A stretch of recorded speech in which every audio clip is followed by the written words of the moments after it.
Hello everyone, welcome to Sanmarga classes. ಘಾತಾಂಕಗಳು ಮತ್ತು ಘಾತಸೂಚಿಗಳು ಅಧ್ಯಾಯದ 35ನೇ ಪ್ರಶ್ನೆಯನ್ನ ಗಮನಿಸಿ. 125 5ರ ಘಾತದಲ್ಲಿ ವ್ಯಕ್ತಪಡಿಸಿ.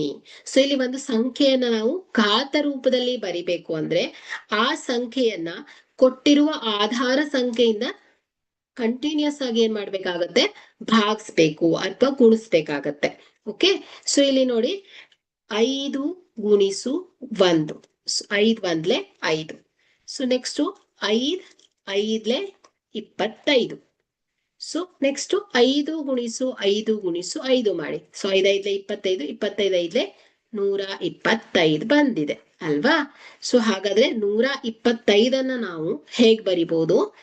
5ರ ಘಾತ 3 ಅಂತ ಬರಿಬಹುದು ಅಲ್ವಾ. ಸೊ ಇಲ್ಲಿ 5 ಆಧಾರ ಸಂಖ್ಯೆ ಆಗತ್ತೆ, 3 ಘಾತಾಂಕ ಆಗತ್ತೆ. ಹಾಗಾದ್ರೆ 125 ನಾವು 5 ಗುಣಿಸು 5 ಗುಣಿಸು 5 ಅಂತ ಬರ್ದ್ರೆ, ಸೊ ಇದನ್ನ ಘಾತಾಂಕ ರೂಪದಲ್ಲಿ ವ್ಯಕ್ತಪಡಿಸಿ ಅಂತ ಕೇಳಿದ್ದಾರೆ.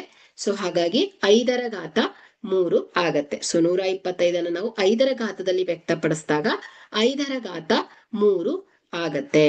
Okay, thank you.